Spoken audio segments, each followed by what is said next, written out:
ఇక బీజేపీకి Vikram Goud good bye, నేడు రాజీనామా చేసే ఛాన్స్, కాంగ్రెస్ లో చేరుతారని ప్రచారం. బీజేపీ యువనేత విక్రమ్ గౌడ్ రాజీనామా చేస్తారని ప్రచారం జోరుగా సాగుతున్నది.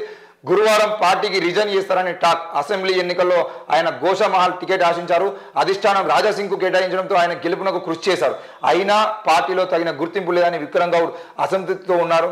ఇటీవల పార్టీ రాష్ట్ర అధ్యక్షుడు కిషన్ రెడ్డితో భేటీ అయినా కూడా ఇప్పటికీ గుర్తింపు ఇవ్వలేదని రిజైన్ చేయాలని నిర్ణయం తీసుకున్నట్టు సమాచారం. ఆయన కాంగ్రెస్ గూటికి చేరుతారనే ప్రచారం కూడా జరుగుతుంది. మొత్తానికైతే విక్రమ్ గౌడ్ బీజేపీలో రాజాసింగ్ సంబంధించిన విషయంలో రాజాసింగ్ మీద అప్పుడు ఆ ఆరోపణలు వచ్చిన క్రమంలో ఆయన పక్క పెట్టడానికి ప్రయత్నం చేసినప్పుడు నాకు టికెట్ వస్తుందేమని ఆశపడి టికెట్ గురించి బాగా ప్రయత్నం చేసిండు. మరి రాజాసింగ్ అనే వ్యక్తి కేవలం మతాలను రెచ్చగొట్టడానికి ప్రయత్నం చేస్తున్నాడు. ఆయనకు వద్దు అని చెప్పేసి బీజేపీ కొన్ని రోజుల పాటు ఆయన పక్కన పెట్టినా కూడా సస్పెన్షన్ వేటు వేసినప్పటికీ కూడా మళ్ళీ ఆయనను ఎలక్షన్ల ముందు నోటిఫికేషన్ రాగానే ఆయన మీద సస్పెన్షన్ వేటు ఎత్తేసి మళ్ళీ ఆయనను తీసుకొని ఎమ్మెల్యే టికెట్ ఇచ్చి గెలిపించుకోవడానికి ప్రయత్నం చేశారు.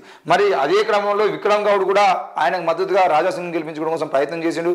మరి గెలిచిన తర్వాతనైనా ఈ రానున్న రోజుల్లో ఆయన కూడా విక్రమ్ గౌడ్కి ఏమన్నా మంచి సముచిత స్థానం ఇస్తారు, లేదంటే రానున్న ఎంపీ ఎలక్షన్లకు సంబంధించిన విషయంలో, లేదంటే ఇంకేదన్నా పదవులకు సంబంధించిన విషయంలో ఆయనకు సపోర్ట్ చేస్తారనుకుంటే విక్రమ్ గౌడ్కి అన్ని స్థానాల్లో ఆయనకు మొండి చేయి చూపించడానికి ప్రయత్నం చేస్తున్నాయి. కాబట్టి మరి కిషన్ రెడ్డి హయాంలో ఉన్నటువంటి బీజేపీ ప్రభుత్వంలో నాకు ఎలాంటి న్యాయం జరగదని భావించిన విక్రమ్ గౌడ్ మొత్తానికైతే బీజేపీ పార్టీని బీజేపీ వాళ్ళకి బయటకు వచ్చడానికి ప్రయత్నం చేస్తూ ఉన్నాడు. ఇదే విషయంలో రాకేష్ రెడ్డి కూడా వరంగల్లో రాకేష్ రెడ్డి కూడా బీజేపీని విడిచిపెట్టిపోవడం జరిగింది. ఎందుకంటే బీజేపీలో ఎవరికి న్యాయం అనేది ఉండదు. కేవలం ఎవరైతే మతాన్ని రెచ్చగొట్టి మతం పేరుతో రాజకీయం చేసి పబ్బం కలుపుకుంటారో గవాళ్ళకు మాత్రమే బీజేపీలో ఛాన్స్ ఉంటుంది. నిజంగా నీతిమాలను రాజకీయాలు చేస్తా అనుకునే వాళ్ళు మాత్రమే బీజేపీలో ఉంటారు. కానీ నీతిగా రాజకీయాలు చేద్దాం అనుకున్న ఎవరికి బీజేపీలో పని ఉండదు. కాబట్టి ఈ విక్రమ్ గౌడే కాదు, అవసరమైతే అందులోకి వెళ్ళి రఘునందన్ అన్న లేదంటే ఈటల రాజేంద్ర అన్న కూడా అలాగే బయటకి తొందర లొలిపోతుంది. ఎందుకనంటే బీజేపీ పార్టీ అనేది కేంద్రంలో ఎన్ని మారణ హోమాలు సృష్టించిందో మనం చూస్తూనే ఉన్నాం. మరి అంత మారణ హోమాన్ని సృష్టిస్తున్నటువంటి బీజేపీ పార్టీకి మద్దతుగా ఉండి బీజేపీ పార్టీని గెలిపించుకునే ప్రయత్నం చేస్తే రానున్న రోజుల్లో అదే ఈటల రాజేంద్ర సామాజిక వర్గాన్ని కూడా విపరీతమైన అన్యాయం జరుగుతుంది. బీసీలను అణగదొక్కేటువంటి ప్రయత్నం నరేంద్ర మోడీ చేస్తూ మరి బీసీలకు ఎక్కడ కూడా కులగణన చేసి రిజర్వేషన్ పెంచేటువంటి ప్రయత్నం చేయనటువంటి నరేంద్ర మోడీ హయాంలో ఇట్లాంటి నాయకులు పనిచేయడం కూడా సరైనది కాదు.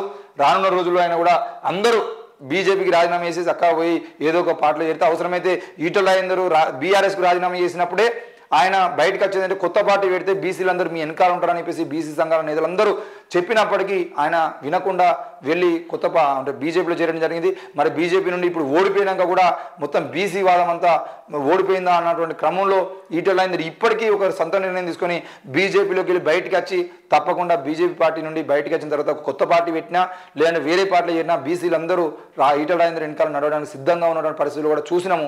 మరి అదే క్రమంలో ఇప్పుడు ఈటల రాజేందర్ కూడా ఓడిపోయిండు. మరి బీజేపీలోకి వెళ్ళి బయటకు వచ్చి ఆయన ఎందుకంటే అందులో ఉన్నా కూడా బండి సంజయ్కి ఆయనకు పడదు, కిషన్ రెడ్డికి ఆయనకు పడదు.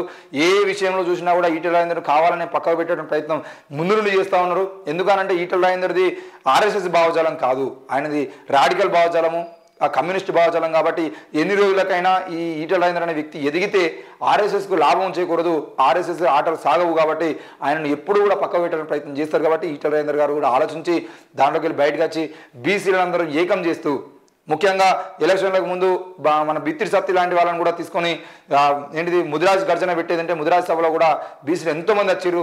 అట్లాంటిది బీసీ నినాదాన్ని ఎత్తుకొని మీరు ముందుకు పోతే తప్పకుండా రానున్న రోజుల్లో రాజకీయాల్లో మీరు ముందుండేటువంటి అవకాశం ఉంటే దాన్ని కూడా ఆలోచించవలసిన అవసరం అయితే ఉంది.